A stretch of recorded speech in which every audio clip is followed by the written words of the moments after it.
Hi, and welcome back, everyone. My name is Michael LeBlanc, Senior Portfolio Manager at Canaccord Genuity Wealth Management. And thanks for joining us again this week, where we're going to do a tactical portfolio update. And here's where we cover off what's going on in our portfolios, what we see in the markets, latest news, and everything in general as far as our views out there. So I'll try to keep it brief today. Lots going on, but as always, if you're interested in these and you miss one, you can always go to mikeonmoney.com, where our portal there. You can catch all our videos, past videos, topic videos. We do Mike on Money videos, which are more topic and strategy related. And also you can link to all our podcasts there. So today's our live. So let's jump into things with what's going on. The markets continue to show a bit of strength, which is great. As we head into a lot of earnings this week, we have a lot of big names out announcing earnings today and tomorrow. We've got Alphabet, Coca-Cola, GE, General Motors, Microsoft, Raytheon, UPS, and Visa, just to name a few. There's a big long list. So obviously that's going to blend into how the markets handle things over the next few weeks. So far, the market's been pretty optimistic on the expectations that companies, despite what's been going on with the rates and the recession fears, that the earning momentum has stayed pretty positive. As long as we can continue that trend, hopefully we can maintain the strength in the markets that we've seen over the last little while. Also, we've got out there the UK market's doing a bit better with their third prime minister, and I think it was 6 weeks. Of course, they have the new prime minister over there, so the bond market rallied a little bit after Elizabeth Truss resigned and canceling out her failed tax package that really affected their bond market and pensions over there. The central bank had to step in to protect those.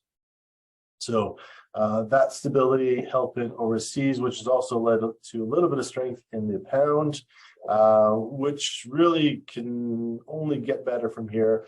The pound obviously hit pretty hard during all the turmoil. Keep in mind, markets, one thing that markets hate, if you're looking for direction of markets, is look for uncertainty. So, whether people often talk about U.S. elections, how they affect the markets. It's not that the markets bets on one party over another party. It is really the uncertainty. And what they saw over in the UK is uncertainty, a misstep in leadership, right out of the gate. That kind of set the markets, a bit of a turmoil, and recovering back from that pretty quickly, or starting to recover quickly as they got the new prime minister in place and getting a new direction and promises to bring the stability that the last prime minister didn't bring. So that's happening overseas. Of course, we have here in Canada with a interest rate hike coming tomorrow. So the big question is, how big is it going to be? It was forecast originally to be 0.75% or 0.75%, similar to past ones. Most likely that's what it's going to be, but there's been a lot of pressure on the central bank to not be so aggressive, maybe come in at a half. That would be amazing for the markets. They would definitely react positively to that news. Just an indication that the rate hikes are slowing or softening anyway. I don't think we're going to get it this round. I think it's going to be the 0.75. I don't think the market's going to react too harshly to that number, given that it's pretty much priced in that's what we were expecting.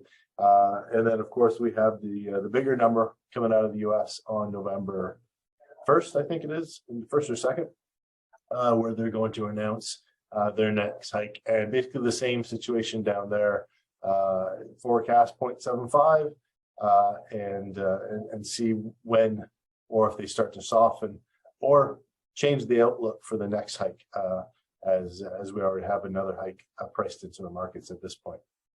So things pretty flat as far as currencies go. As I said, a little bit of move on the sterling. Oil pricing a little bit weaker today, but holding in. When it comes to oil pricing, keep in mind right now, we kind of have a situation where the U.S. is selling off reserves to kind of keep the price at the pump or keep the price of oil a little bit lower going into the midterm elections, which are November 8th. But they're going to stop that selling afterwards. In fact, they're going to buy to replenish a lot of the reserves that they sold out. So we're probably looking at a spike in oil. And in fact, in the portfolios, we did deploy some cash over the last week in the portfolios. Not calling a bottom in the markets here. We certainly have held pretty strong, as we talked about a couple of weeks ago. We seem to be forming a bottom. That's not 100%, obviously. So we didn't deploy all the cash in the portfolios, but we did move into more of the names that we really liked. The high dividend payers, the stable cash flow companies, taking advantage of the premium dividends we're getting right now, anywhere certainly above 6. Some of the ones we moved into were 8% on the utility side. We also increased a little bit on our 2 oil and gas positions to take advantage of a bit of the pullback in all the prices that we've seen, and maybe a bump after the election if that story plays out. So those kinds of things going on in the portfolio right now, and that's what we're seeing in oil and pretty much across most of the commodities. As I mentioned, we're looking at earnings season. Microsoft is looking to announce now. Talk a little bit. So I had a lot of questions over the last little while around the chip manufacturers, whether they're a good buy because they've been really beaten up in this pullback. Well, Microsoft is going to announce their growth, their earnings growth, and they're talking about the slip in computer sales. But we're also seeing a bit of a battle going on the chip side. Obviously, the U.S. has been trying to bring a lot of the chip manufacture back to the U.S. away from China for security reasons and also for economic reasons. So that battle continues, and that's putting a lot of pressure on the pricing. And also, we also have the situation of the supply chain issues. Of course, during the pandemic, we couldn't get chips at all. You couldn't order a new car. You couldn't get new phones. There was just a big shortage everywhere when it came to microchips, and that's pretty much, that supply is pretty much caught up. So not that we necessarily have a glut of chips, but we certainly don't have a shortage. So the pricing has been adjusted on those as the sales have also started to decline. So I'd be a little cautious on the chip play. Maybe a little bit too early on it. It's definitely a sector to look at. Of course, microchips are used in everything these days. You know, we think about it. I think about chips in electronic devices, but it's everything. Your car is basically a driving smartphone these days. There's more than a couple dozen of chips probably through your car. Never mind even home appliances and well, pretty much everything. There's microchips going into. So there is a strong demand going forward. Just think it's a little bit of patience as the U.S. and China figure out the supply and manufacturing side of things. Will probably pay off a little bit on that front. In other news out there, we see, again, the tech market being harder hit. They have bounced back a little bit better in the last week or so, but still nowhere near any kind of recovery happening. We are seeing some jump in healthcare side of the markets and utilities. Again, those utilities, that's where we're looking to play right now. Just the high dividends, stable cash flows, recession-proof kind of businesses. So things going well on those sectors as we continue to see that play out. So as I said, the portfolios, we have deployed some cash, so that continues. We are looking closely at the bond market. We're seeing movements in the curve, kind of signaling that the bond market is poised to have a turn. We still like the payouts. A few of the positions in the portfolios are paying 9% or more, which is great. Keep in mind, in these types of markets, when you're looking at bonds, they basically go no bid, meaning you're going to see devaluations on your portfolio. So in simple terms, most people compare them to GICs.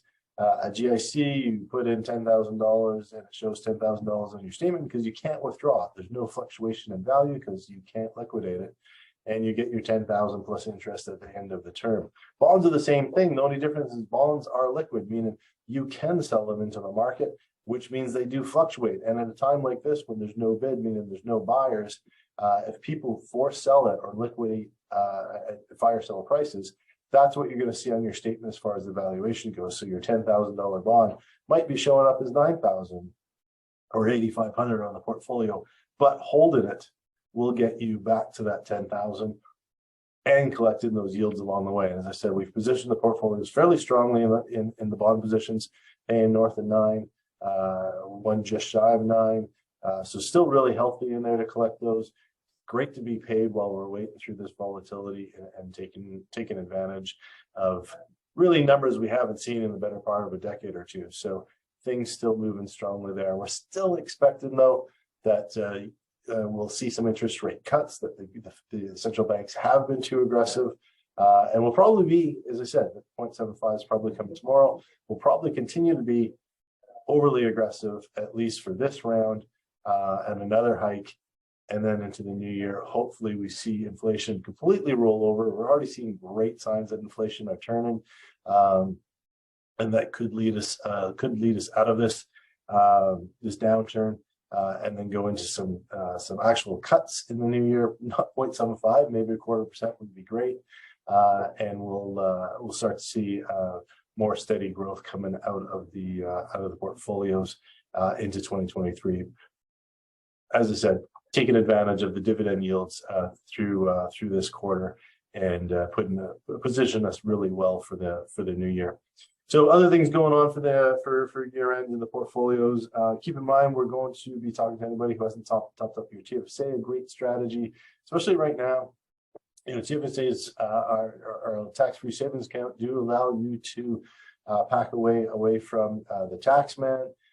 Put in any investments that you have in there right now that might be down or flat. If you put them in there and shelter them from future capital gains, is a great strategy. Also, we're coming up on tax loss selling, which is a great strategy to take a look at your taxable accounts and say, okay, are there any positions that we want to take advantage of the current downturn, lock in some losses, and use that to save on taxes in the future. But also keep in mind, you can go back in time and file if you have some really big capital gains last year. Do talk to your accountant before you do that, or you think about doing that, or give us a shout. Go to michaelmoney.com. We're happy to kind of discuss that, in the sense of sometimes it makes sense to do that if it's enough and it's worthwhile, because there is a cost to doing that. But be sure that it is worthwhile. It might be just better in your situation to hold those for future gains, to offset those. But you might want to trigger some of those losses, put them in your pocket. You can always go back to the position. There is a period of time you have to be out of that position in order to crystallize the loss. But we can look at a portfolio. If you have any questions around that, do call in, reach out to us. We can definitely give you some advice on what makes sense. And also, if you want to be out of a position, but you don't want to miss out on potential market moves, there are proxies such as buying something else in the sector that might react very similar to the position you have, or even ETFs that represent the sectors that still allow you to crystallize those losses. And you can always go back to those positions after 30 days of being out of them. So that's pretty much what's going on in the portfolios. I know we're not a long one today, but I just wanted to make sure everyone got an update. We did deploy some cash. We are still looking for more opportunities to deploy cash. Again, little bits at a time. Not calling the bottom yet, but definitely worthwhile at these levels to start taking advantage of some of that cash flow out there, and looking for that improving environment. Because when the environment does start to improve, it's going to be fast. The first 10-15% lift on the market is going to be really quick. That doesn't get the markets back to break even close, but that first lift or those first returns are there. So be aware, pay attention to your portfolios, think about opportunities to take advantage of this dip. These are the points in the market. These are the times in the market where we can really see substantial returns in portfolios by being smart and deploying cash when things are cheap. Even if you don't get the bottom, as long as you're getting them cheap enough that when things do recover and things return to normal, that you got really good value on it. So again, always happy to talk in person. Reach out to us, give us a call, and send in any ideas that you want. Our Mike and Money videos series, where we cover different topics. Let us know something you want to hear about. Happy to deliver more of those. So with that, I'll let you go enjoy your day, and talk to you again in 2 weeks. We do the tacticals every 2 weeks. Thanks very much, everyone. Bye now.